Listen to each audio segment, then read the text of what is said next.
आप सभी का स्वागत है आपके अपने प्रिय चैनल धीरू ऑनलाइन क्लास में। आज हम लोग पंचलाइट कहानी के उद्देश्य पर चर्चा करेंगे। यह कहानी परीक्षा की दृष्टि से अति महत्वपूर्ण है। परीक्षा में 3 तरह के प्रश्न बनते हैं। पंचलाइट कहानी के उद्देश्य को स्पष्ट करिए, अथवा पंचलाइट कहानी के कथानक की विवेचना करिए, अथवा कथा वस्तु के आधार पर पंचलाइट कहानी की समीक्षा कीजिए।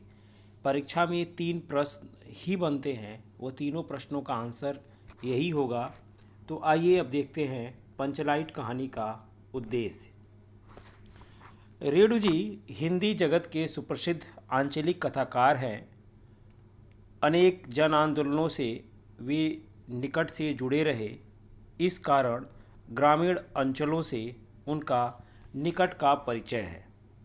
उन्होंने अपने पात्रों की कल्पना किसी कॉफ़ी हाउस में बैठकर नहीं की, अपितु वे स्वयं अपने पात्रों के बीच रहे हैं। बिहार के अंचलों के सजीव चित्र उनकी कथाओं के अलंकार हैं। पंचलाइट भी बिहार के आंचलिक परिवेश की कहानी है। आइए देखते हैं कहानी कला की दृष्टि से इस कहानी की समीक्षा या विशेषताएं।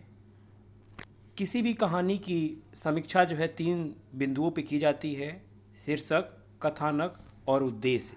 तो सबसे पहले हम लोग इस कहानी के शीर्षक को देखेंगे।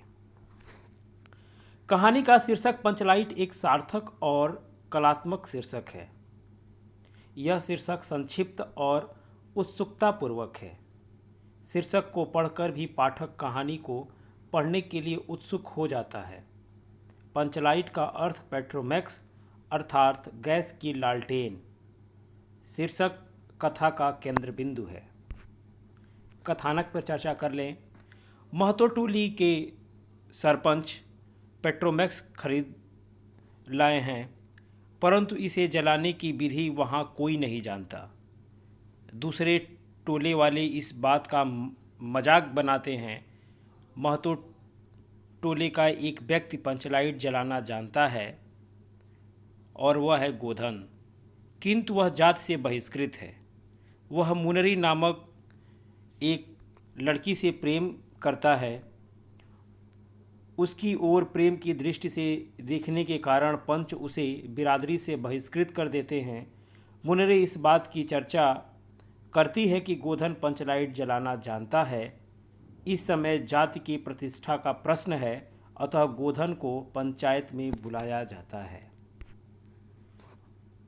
वह पंचलाइट को स्पिरिट के अभाव में गरी के तेल से ही जला देता है। अब न केवल गोधन पर लगे सारे प्रतिबंध हटाए जाते हैं, वरन उससे मनोअनुकूल आचरण की भी छूट मिल जाती है। पंचलाइट की रोशनी में गांव में उत्सव मनाया जाता है, परंतु कहानी में कहानीकार ने यह सिद्ध करने का प्रयास किया है कि आवश्यकता किसी भी बुराई को अनदेखा कर देती है। कथानक संक्षिप्त, रोचक, सरल, मनोवैज्ञानिक, आंचलिक और यथार्थवादी है।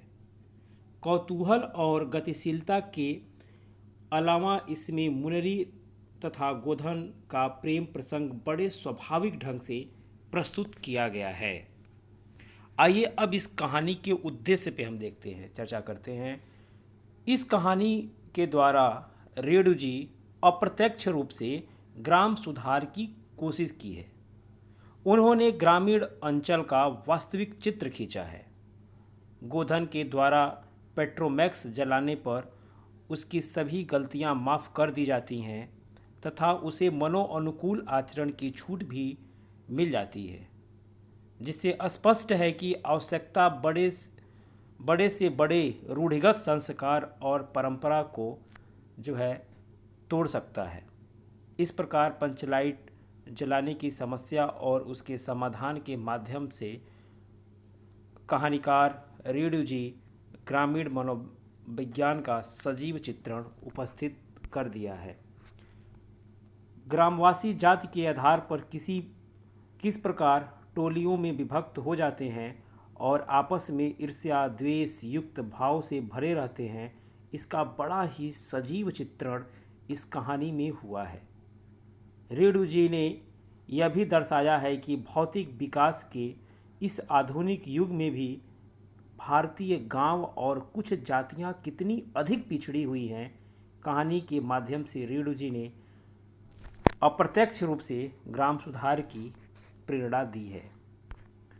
इस तरह से हम लोगों ने पंचलाइट कहानी के उद्देश्य को समझा और इस पंचलाइट कहानी की लिखने के पीछे कहानीकार रेणु की क्या मनोदशा रही, उन सब चीज़ों को हमने जाना। उम्मीद करता हूँ कि यह उद्देश्य आपको बड़ा अच्छा लगा होगा। एक लाइक ज़रूर बनेगा अगर आपको अच्छा लगे तो। ठीक है, मिलते हैं फिर किसी नेक्स्ट वीडियो पे। आज के लिए धन्यवाद।